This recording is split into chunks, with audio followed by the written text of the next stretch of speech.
I didn't have much, but I gave everything I have for the offering.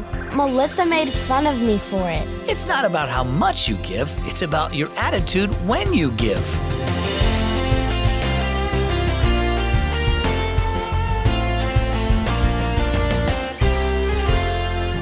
Guess what? You're listening to the one and only Keys for Kids, a great way to grow your faith in God. My name is Zach.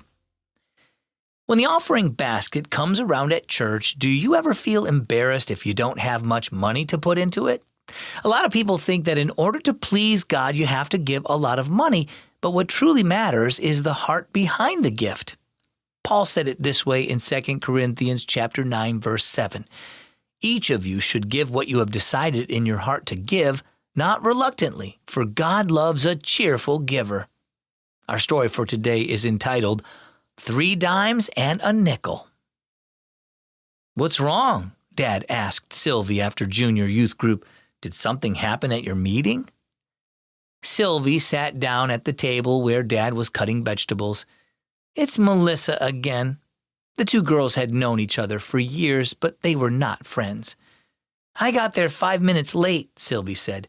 The only empty chair was in the front row by Melissa. It was fine until the youth leader handed me the red bucket.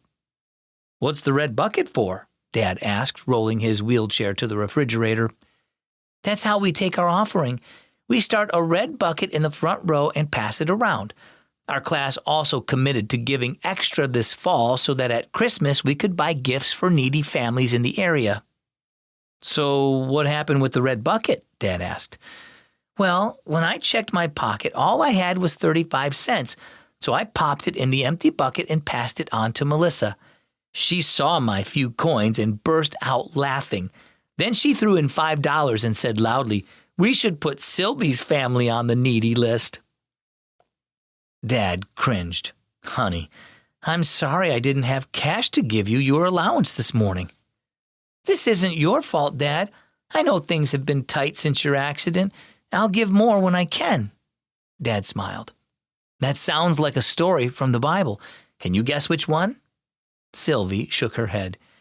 "It's the story of the widow's offering. The widow quietly gave all she had. It was only a few cents, but she gave it gladly. The wealthy Pharisees boasted loudly about their big offerings, though they could have given much more. The thing is, God cares about the heart of the giver, not the gift." "So it's okay that I only put a little in the offering?" asked Sylvie. Dad nodded. When Jesus saw the widow give the little she had out of love for God, he said she gave more than anyone else. I'm sorry Melissa embarrassed you, but it's your heart that matters to God, not how much you give. He loves us so much that he gave us his son Jesus, and he wants us to give to him out of love too. Well, how about you? Have you ever felt embarrassed because your offering seemed small compared to what others gave? It's not the amount you give that God is concerned about, it is your heart. When you give to God out of gratitude for the love he's shown you, you are giving the same way the widow did. So don't give to impress others. Give because God gave his son out of the love he has for you. Our key verse, once again from 2 Corinthians chapter 9, verse 7. Each of you should give what you have decided in your heart to give, not reluctantly or under compulsion, for God loves a cheerful giver. And our key thought for today, God loves givers more than gifts.